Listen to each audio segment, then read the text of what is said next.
Greetings, my name is Kerry and welcome back to my channel.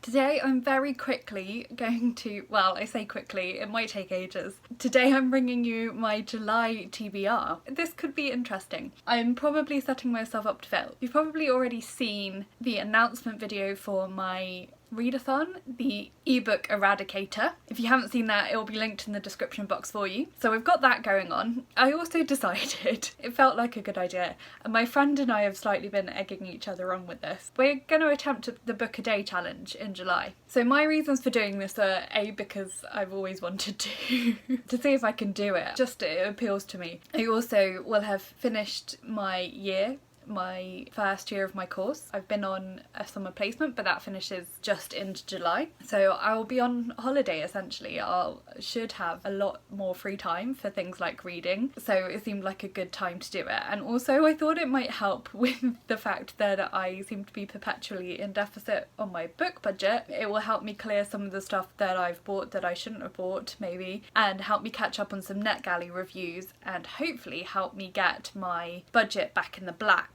So as a little reward for myself, I'm not quite sure if the reward is going to be for hitting 31 books in July, or if it's actually going to be if I can get my book budget back in the black. I think I'm on about -£20. I will tot that up properly when I do my stats video in a few days' time. But my reward will be that I actually will allow myself to spend the book voucher that I was sent by Caboodle, which is a £5 national book token. And there's a really cool bookstore near where I live that I've never been to because it's been closed most of the time I've lived here since I moved last autumn. And so that was going to be my treat, is that I'll go to this bookstore and use my book token to buy myself a new book. That will be my reward if I manage to erase my deficit in my budget, and probably if I hit 31 books in 31 days.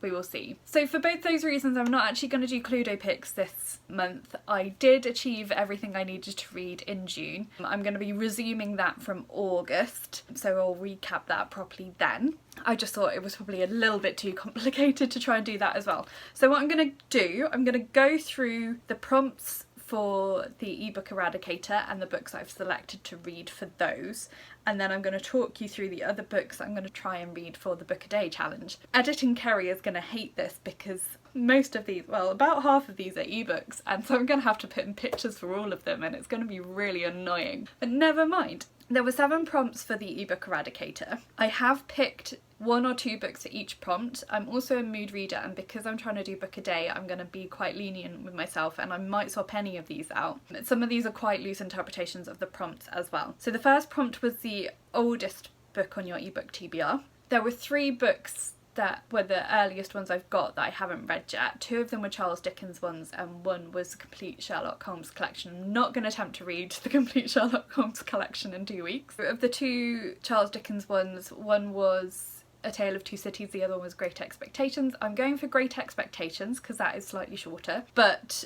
that will only be if I'm really getting ahead of the game that I will pick that one up. I really do want to read it. I've been meaning to read more Dickens, I've been meaning to read more classics, but Dickens tends to be quite heavy going, and I don't think in trying to read 31 books in the month that is going to be that helpful. So as the alternative to that, and this is where it's a little bit loosely interpreted, I've picked the oldest book that I've got from NetGalley that I haven't read yet, which is called The Red Thread. I can't remember the authors, but I'm going to put a picture up of it. Editing Kerry, just really quickly to say I confused this book with another NetGalley arc. This one is about a Holocaust survivor, and it's literary fiction, and it does sound really good. One of the earliest books I requested on NetGalley. We're going to go for that one as my alternative oldest one. The second prompt was your newest ebook on your TBR, and again I've got 2 options for this. One is one of the most recent books I've received from NetGalley, and the other one is actually the newest ebook that I have acquired.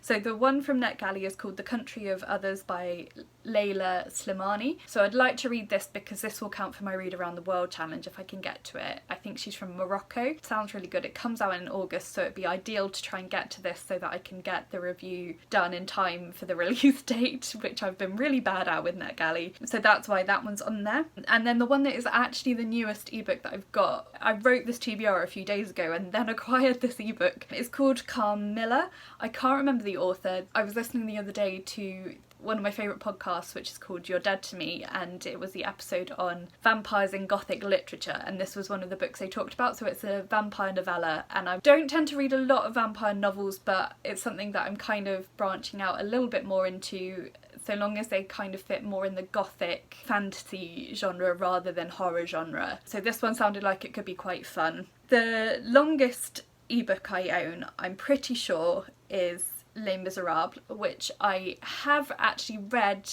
the book. I haven't read it as an ebook, but I picked this one because I'm taking part in the Les Mis-along, which is hosted by a bunch of people and I can't remember who they all are, but I will link to one of the announcement videos for that. I'm not going to attempt to read this whole thing again in the 2 weeks. I think we're reading it over about 3 months, but I'm going to attempt to read the first volume, Fontaine, and this is actually going to pop up also for prompt number 7, so I'm going to cover prompt number 7 now, which is the most intimidating ebook on your list. And for me, I actually have Les Mis in French as well as in English, and in French it is split up into 5 separate volumes, so I've got 5 ebooks, 1 for each volume. And so I'm going to attempt to read volume 1, Fontaine, in French as well as in English, because I'm an actual crazy person. Victoria from A Musical Bookworm is one of the hosts, and she's put together a breakdown of how much to read, and it's about 20 to 30 pages a day to finish in time for the first live show. So I mean, even if I read it in the French and in the English, then that's still only like 40 to 60 pages a day, so that should be quite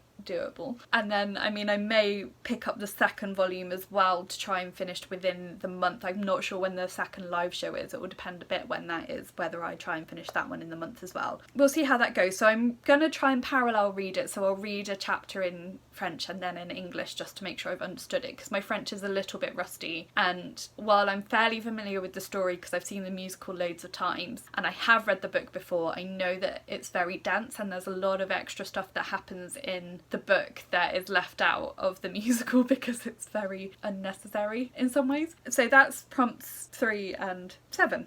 So to make up for the fact that I'm probably not going to finish that one, I've got 2 books in my shortlist. They're 2 novellas by the same author. I'm not sure if they're novellas or actually just short stories, but they are additional to a series that I read last year by Lauren James, and they are called Another Beginning and Another Together, and they are additional stories in the Next Together series. The Next Together and The Last Beginning is a duology, and these are additional stories about the characters. So I've been meaning to pick these up ever since I finished the series last year, and I got the ebooks for free and I just haven't got round to them yet. So yeah, they're both on the list. They should be really quick, easy reads. Prompt number 5 is an ebook you got for free. That is most of the ebooks I've owned, but the one that I feel worst about not having read yet was one I was sent by an indie author to review, and it's the next one in a series. So this is Judgement Day by Josie Jaffrey. I read Mayday earlier this year and I need to do a review for that. I've got a written review in my notebook here. I want to do a video review, but I wanted to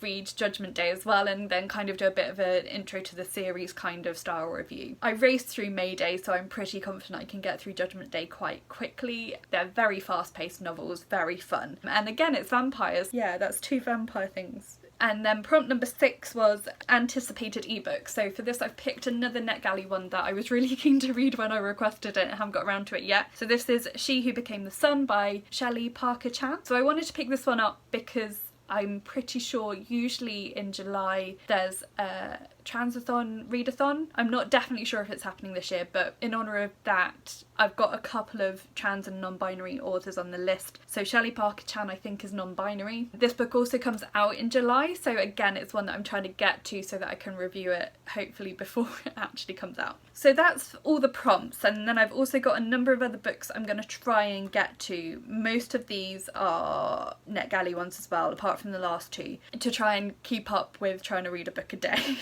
I'm just going to go through these really quickly. One is called Seasons Between Us, and this is a collection of short stories that comes out in August, so again want to try and read it before it comes out. Another one is called Abuelita Faith, which again I think comes out in August, so again want to try and read it before it comes out so I can review it in time. I then have one called Letter to Lily, which is a collection of poetry, which I think came out in February. I'm not sure. It was one that was like a read straight away one, and I just got it on impulse, so I need to try and get to that as well, but that should be nice to mix things up a little bit. I might read like a poem a day from that. And then I've also got a book called The Year Before the End, and I can't remember the author's name, and this one isn't NetGalley. This one the author sent me direct to review, and I said I'd get to it in the summer, and I haven't got to it yet, so that is on the list as well. I then have two other books that I want to try and get to count towards Read Around the World as well, because I feel like I've got a bit behind with that. So one is called Gerta, which is one I got when I still had Amazon Prime, and every month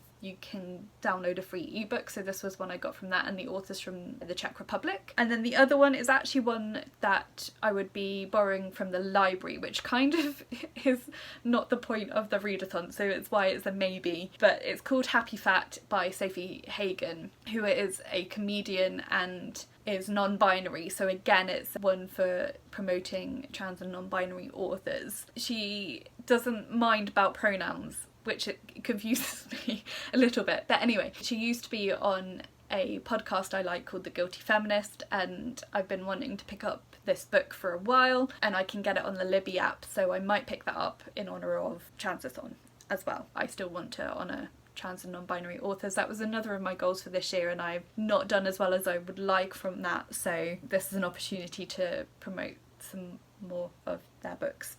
Okay, and then once the ebook Eradicator is out the way, I've got a stack here of tree books, I heard someone call them the other day, as opposed to ebooks, that I'm also going to try and get through. I've got quite a big pile here because I'm a mood reader, so this is giving me lots of options. I haven't actually totted up how many books this comes to now. Hopefully it's around the 30 mark. I have got a few books that are currently ongoing that I won't finish by the end of June. I'm filming this a few days before the end of June. They will also count towards it's like finishing a book a day, not necessarily reading the whole book in a day. But these are ones that, yeah, I might pick up. Most of them are quite short. So I'm just gonna race through these. First of all, we've got the Stolen Kingdom series by Bethany Atazadeh. So the Stolen Kingdom is our June book for Space Sirens. I have read the first three of these before, so I would be rereading them so that I can finish the series with the fourth one that's just come out. So Stolen Kingdom, the Jinni Key, the Cursed Hunter, and the Enchanted Crown. This is a series of fairy tale retellings. They're all linked together, and the Stolen Kingdom is, as I say, our June book for Space Sirens, so I want to try and reread it before the live show, which is in a couple of weeks at time of filming. I'm not definitely sure of the date, even though I'm organising it, so I should know. Another series that I want to try and get through, which I think should be super quick, is the 101 Dalmatians series by Dodie Smith. I bought these earlier this year, but I've never read the 101 Dalmatians, so I want to read that. My friend Judith from Dead Good Book Reviews is always talking about the Starlight Barking, which is the little known sequel, which apparently gets a bit weird. She raves about this book, so I've been meaning to pick it up for ages. And then this one is also classed as being a sequel in the series, The Midnight Kittens. I don't know how it fits in, but it's about kittens. These are all kids' books, and they're all really short, so they should be really easy to get through. These next ones, I'm not sure how well I will get on with going through these, but they are on my oldest of books on my TBR list and my series I want to finish list, so I thought I'd give them a try. I have read this one before. This is Dirk Gently's Holistic Detective Agency by Douglas Adams, and then I've got the two sequels, The Long Dark Tea Time of the Soul and The Salmon of Doubt. So I'd be rereading Dirk Gently and then finishing off the series as well. These are only about 250 pages each, the third one's slightly longer, but I remember the first one being a bit, not a difficult read, but not as like fast paced and easy to read as Hitchhiker's Guide. So we'll see, I may dabble into those or I may decide not. I may just read 1 or 2 of them. I may not try and finish the whole series next month, but we'll see how I go. Then I've got the next 2 Agatha Christie books I need to read, one from the Poirot series and one from the Tommy and Tuppence series. So we've got The Big Four, which is the next Poirot book I need to read, and Partners in Crime, which is the next Tommy and Tuppence books I need to read. All of these books are generally quite quick, easy reads, so hopefully we'll get through them. Next we have a book that my dad has lent to me. I actually bought him this for his birthday a number of years ago, and then he lent it to me after he'd read it. I got it personalised to him for his birthday by the author, because I met the author, that's when I bought it. This is called The Gig Delusion by Andy Kind, and I just have a number of books that I borrowed from people that I need to try and get back to them, so I want to start trying to work through those, and this is really short and should be a really quick read, so it should finally be time to get to that. Then I've got, a couple of international books. So we've got My Sister the Serial Killer by Oyinkan Braithwaite. I've heard so many good things about this book. I got it in a charity shop a couple of months ago, and I just really would like to justify buying it. And again, it's pretty short and I think should be quite fast paced, and I've heard really good things about it. And then these are 2 late editions that I suddenly realised today. Well, one of them I realised I meant to put on the list and forgot to add it onto the list when I wrote the list, so it's going on there now. And the other one actually only just arrived today, but it sounds brilliant, so it's gone on the list. So we've got Before the Coffee Gets Cold, Tales from the Cafe by Toshikazu Kawaguchi. This is the sequel to Before the Coffee Gets Cold. It's another collection of stories set in the time travel cafe. I really loved the first book, and it is my most watched video on this channel is my review of the book Before the Coffee Gets Cold. My parents got me this for Christmas, so I've been meaning to get to it, and it seemed like a good time because again, it's not very long and it should be quite a quick and easy read. This one just arrived today, so this is the latest book from my Perrine Press subscription. This is called Yesterday by Juan Emar, who was apparently a really important Chilean author in the 1930s, but has never been translated into English before now. I love Perrine books, and this seems like a really good opportunity to read this, and I think this cover is gorgeous. And so I'm really pleased that this has arrived in time for me to try and get to it in the month of July. And then the final book that I'm going to mention, I'm not sure if I'm going to get to this in July or not, or I might save it for the beginning of August, but it is our July Space Sirens book club book, so it would be really good to try and read it. I mean, I will read it before we have the live show for it. I'm not quite sure when we're doing that live show yet, but anyway, this is The Space Between Worlds by Micaiah Johnson. So I actually bought this back in the winter because I really wanted to read it. I think it had been nominated for Space Sirens before, hadn't won, and then someone else has re-nominated it and it did win this time, so I'm really glad I've already got a copy of it. This is meant to be really, really good. I've heard really good things about it. So it's not actually massively long, so I might try and fit this in July. If not, I'll be reading it right at the beginning of August before we have the live show. I have no idea how many books I've actually mentioned today. I also have a number of books out from the library still, and books I've borrowed from other people, and I've got lots of other like middle grade and YA things that I could pick up instead, so I might swap some of these out, but this is my intention. This is my plan for trying to finish a book a day in July. As I mentioned, I do also have, I think I'm currently reading about 10 books. I'm not sure. Some of them I definitely won't finish in July. The ones I'm kind of reading for research and stuff like that. Some of them I maybe will, so that will help if I can get through some of them too. But we'll see how I go. Let me know if you're taking part in the ebook Eradicator. Let me know if you've ever managed to complete the book a day challenge. Give me some inspiration for that. Let me know if you've read any of the books I mentioned today and what you thought of them. Or if you just want to let me know that you've been here but can't think of anything specific to say and you want to drop me an emoji. Let's go for a vampire emoji because I've mentioned a couple of vampire books that I'm gonna read. And we'll go for that. You can also like this video if you liked it and subscribe if you haven't already, and also follow me on my social media. I will be updating with both the ebook Eradicator and the book a day challenges probably as we go through the month, most likely on my Twitter, but I'll also try and keep up to date on Instagram as well if I can. Instagram I find harder to keep up to date on, but we'll see how we go. Yeah, keep an eye on those. Also still going to try and do some reading sprints at some point, either on this channel or on the Space Sirens channel, maybe on Twitter as well, we'll see. So keep an eye out for those things, and also I think I'm going to put a channel on our Space Sirens Discord, but I haven't definitely decided yet, so join that too just for fun, and there may be a channel on there to talk about the ebook Eradicator readathon. All the information you need to find all those social media things is in the description box below for you, along with the announcement video for the ebook Eradicator if you need to brush up on what the prompts or the dates or anything like that are. I should mention the date, shouldn't I? It's the 5th to the 19th, I think. That sounds about right. Yeah, so go check that out if you haven't seen that already, or if you just want a refresher on the prompts or any of the details. But I think that's it for today, so thank you so much for watching, and I will talk to you again soon. Bye!